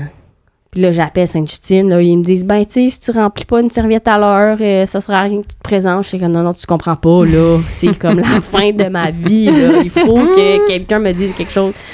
Finalement, à Saint-Jean, tu sais, elle était super fine. Puis là, mon taux s'était rendu à comme, je me souviens plus, là, mais 6 000, je pense. Fait que, tu sais, ça, c'était positif. Là, mon col était fermé. Fait qu'elle disait, ben ça aussi, c'est positif. Il n'y a pas d'hémorragie, mais elle dit, c'est trop petit pour que je puisse voir quelque chose dans ton utérus, là. Fait qu'elle m'a donné une requête pour un dosage, je pense, comme 1 semaine plus tard, avec une écho. Puis, finalement, je suis retournée à cet hôpital-là. Ils m'ont refait un dosage, une écho, je pense, comme juste abdominal, mais il ne voyait pas assez. Fait qu'il a fait vaginal. Puis là, il a vu, là, tu sais, le petit œuf, là, qui était encore là. OK. Puis mon dosage qui avait monté. OK. Puis après ça, j'ai pas eu de saignement. Puis est-ce qu'ils t'ont expliqué ça pouvait être quoi, les saignements? Ils savaient pas. Tu sais, même, on dirait même à Sainte-Justine, c'est comme, ça peut arriver. Puis c'était pas à cause d'une relation sexuelle, c'était pas... On n'a pas dit que c'est l'implantation, des fois, qui peut faire ça. Des fois, il y a comme un espace entre le placenta, non pas le placenta, mais en tout cas, il y a un nom pour ça. Okay. J'ai complètement oublié. Là. Si j'avais su que tu allais parler de ça, j'aurais fait des recherches. Ouais, mais il y a des saignements qui sont pas du tout dus à, justement, une fausse couche, mais c'est comme... Il y a comme... Je l'explique vraiment mal, mais il y a comme de l'air ou quelque chose qui va entre tissus, là, je m'excuse, je l'explique mal, mais ça fait que ça cause de saignement, mais que ça s'en va. Ah, OK. Il y a vraiment un terme pour ça. OK. Mais je sais pas si c'est ça que tu as eu. Mais moi, les fois que j'ai entendu des femmes qui ont eu des saignements, mais une grossesse qui a pas de problème, c'était souvent la même... OK. Ouais. Ben, je pense qu'il y a comme aucune façon d'être sûr à 100% qu'est-ce qui a causé ça. Mais tu sais, un saignement d'implantation, je sais pas. Là, non, c'est pas gros de même. Je pense non, que c'est c'était intense. Là. J'étais comme, je veux bien, là, mais on s'entend, là, c'est microscopique ce qui s'implante. Là, ça peut pas faire saigner. Non, c'est pas une flaque. Là. Non, c'est ça. Fait que bon, ben c'est peut-être ce que tu dis, parce qu'après ça, c'est pas réarrivé. Tu sais, je suis retournée chez nous, je suis arrivée, là, Alex était couché, je me suis couchée dans le lit, mais il savait pas, là. Ah, c'est... C'était comme 2-3 heures du matin. T'avais arrêté de chercher, t'avais arrêté de saigner? Ouais. OK. Ouais. À l'hôpital, tu sais, ça a pas duré longtemps, là, que ça saignait. Tu sais, je me suis mis une serviette pour la nuit, puis il y avait rien, là. OK. Ouais. C'est le lendemain, je pense. Le lendemain, il m'avait donné rendez-vous pour l'écho. J'avais dit une semaine plus tard, là, mais il me semble que c'était le lendemain parce que j'étais allée à mon écho, je sais pas trop quelle raison j'ai inventé. Puis quand je suis revenue, que là, c'était des bonnes nouvelles. Là, tu lui as dit. Là, j'y ai tout raconté. Il était comme... Ouais, pas super content, mais bon. J'essaie de me comprendre. Là, comme j'étais pas capable d'y dire tellement que je savais que ça allait l'anéantir. Puis on dirait que j'étais comme, je suis même pas capable de gérer moi en ce moment. Ouais. Je peux pas, là. Fait que... j'ai géré ça plus tard. Mais en tout cas, il a fini par comprendre, là, mais j'ai dit, de toute façon, tu sais, qu'est-ce que tu aurais fait? Là? Tu serais venu me rejoindre, comme on aurait juste été les deux à capoter, tandis que là, mon amie elle était plus rassurante, mettons. En tout cas. Ça, en tout cas, sur le champ, ça a été ça ma réaction, là. Bon, vu qu'avec les conséquences, mais c'était pas si pire, là. Il était correct, là. Finalement, il a compris. Puis là, la suite de la grossesse, ça a tout bien été. Ouais. Exactement. T'as eu un shower. Oui. Puis t'as accouché. Oui. Mais là, on a fait la myosynthèse. Ah oui, quand même? Oui, quand même. Fait que, encore là, en génétique, il nous disait, vous avez le choix, là, tu sais, de prendre pour acquis vu que l'embryon a été testé.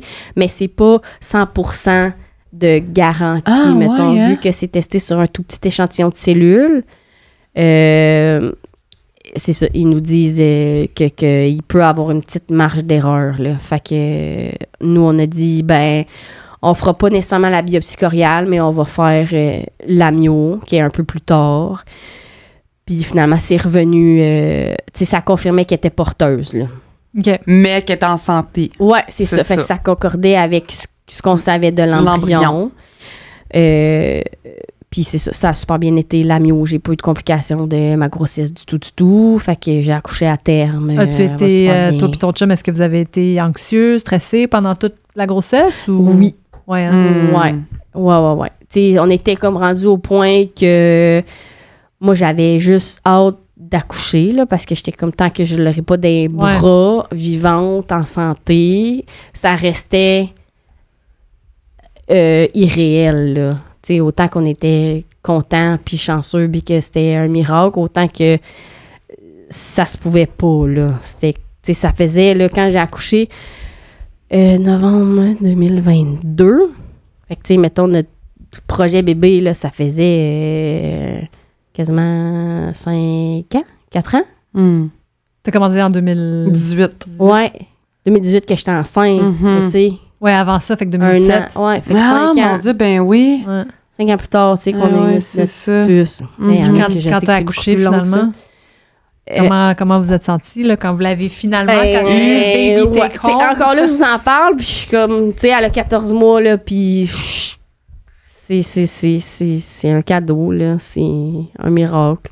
Mais oui, quand on était à l'hôpital, mais c'était ça aussi, là, c'était irréel, tu sais, on se regardait, on la regardait, on était là, tu sais, tu la touches, est-ce que c'est vrai? C'est ça, là, ouais, là, on était là, respires-tu, tu sais, comme tu deviens fou un peu, là, ouais, on était comme... Parano un peu, on va être des parents, là, super poule pis tout, finalement, je pense qu'on s'en sort bien, là. Puis, tu sais, elle va super bien, c'est un petit bébé sourire, tu sais, c'est vraiment, là, le bébé arc-en-ciel, là, c'est elle, là. C'est comme un bébé facile, tout le temps de bonne humeur. On dirait, là, elle est comme hop la vie, là. On dirait que, je sais pas, tu sais, elle le sait pas, là, mais on dirait qu'il c'est ça.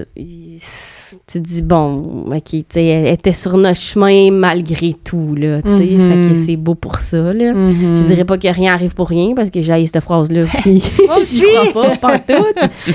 Mais ouais, fait que c'est ça. Puis là, après ça, on a décidé, tu sais, on savait que là, il nous restait un embryon, certain, puis les 2 autres à tester. Fait que, dans le fond, c'est l'été qui vient de passer, là. On savait on voulait des enfants rapprochés, fait qu'on allait utiliser cet embryon-là. Mais là, moi, je me disais, advenant qu'il décongèle l'embryon, parce que ça peut arriver, puis que finalement, il survit pas, puis ça me tente pas d'avoir tout seté mes affaires, puis d'avoir pris les hormones, puis d'être prête pour le transfert, puis que finalement, il nous en reste juste un, puis qu'il soit pas utilisable. Fait que je me suis dit, avant de faire ça, les 2 autres qui nous restent, on va les faire retester.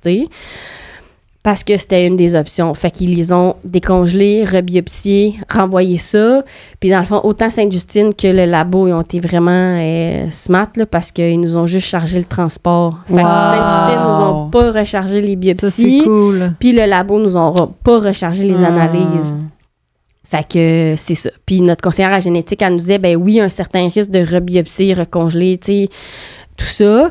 Fait qu'elle disait soit que vous faites ça ou que vous les essayez, tout simplement. Ouais. Mais là, on se disait, tu sais, on a déjà notre puce, tu sais, le reste, ça va être comme du bonus, là, rendu là. Fait qu'on va prendre la chance. Fait qu'on a fait ça. Puis après ça, on a su sur les deux qui nous restaient que un était, je pense que c'était chromosomiquement aussi, avait quelque chose. Puis l'autre était porteur. OK. Correct, mais porteur. Fait qu'au final, ça nous en a fait, mettons, 4 sur 10. Ouais. Dont le 1 qui n'a pas marché. Ouais.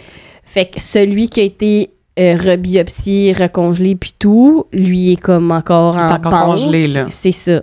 Puis pour le 3e transfert, qui est dans le fond de la grossesse actuelle, qu'on a décidé de faire à l'automne, début octobre, c'était le porteur qui avait été biopsié une fois.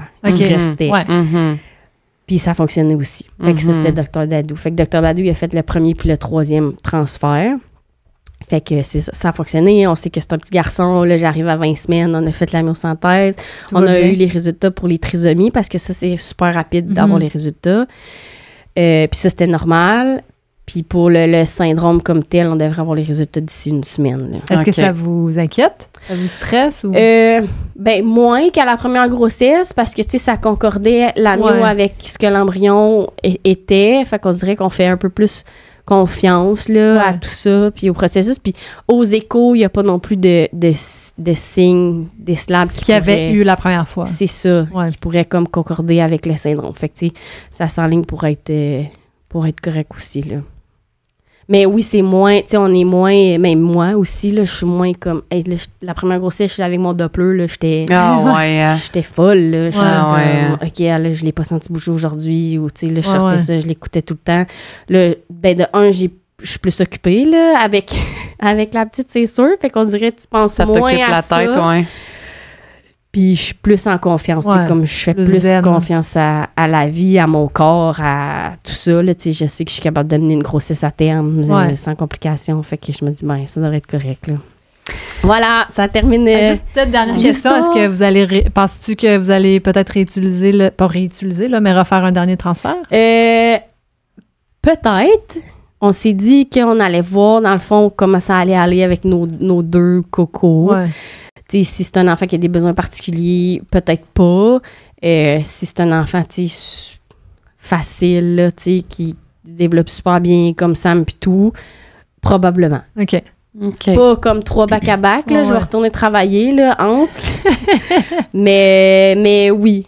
Ouais, tu sais, on dirait que sachant qu'il est là, puis c'est comme, tu sais, est-ce qu'on l'essaye? Mais tu sais, au-delà de l'essayer, là, il y a des bonnes choses que ça marche. Fait que c'est comme, est-ce qu'on veut 3 enfants, finalement? Fait qu'on verra. À suivre.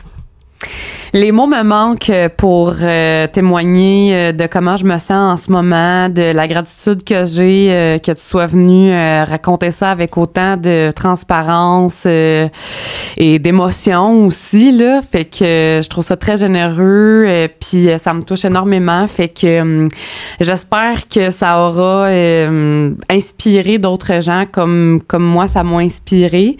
Fait que... merci, Michaël, d'être venu raconter tout ça au micro des Infertiles. Ça me fait plaisir. Merci à vous. Merci de votre écoute et tout, là, vraiment. Puis je veux juste dire en terminant que tu m'avais prêté tes journaux, puis tu me permets de les montrer. Fait que c'est des petits livres que Michaëlle, elle avait achetés dans lesquels elle a tout écrit, les étapes, les rendez-vous, ses suivis, ses émotions, ses états d'âme dans les livres. Et j'ai eu le privilège de les avoir à ma possession. Je n'ai pas pu lire le deuxième, mais j'ai lu le premier.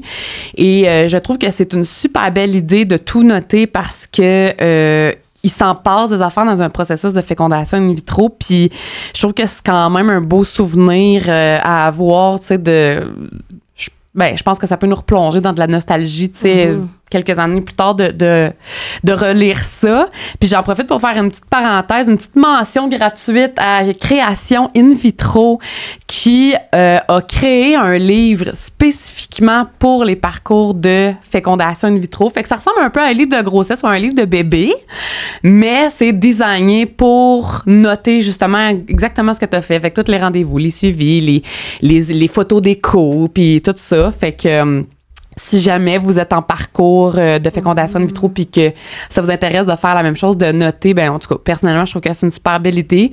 Il y a Création in vitro qui existe. Vous pouvez la suivre c'est Caroline Richard, donc vous pouvez la suivre sur Instagram. Un gros merci, Michaëlle, encore une fois, du fond du cœur. Puis si tu veux nous donner des nouvelles de ta grossesse, puis si tu as envie qu'on partage ça avec nos abonnés, ben ça va nous faire plaisir. D'accord, sans faute. Puis toutes nos félicitations pour ce beau parcours-là, finalement, beaucoup. Qui aura été tellement tumultueux. En montagne russe. Ben oui. Ouais, c'est ça.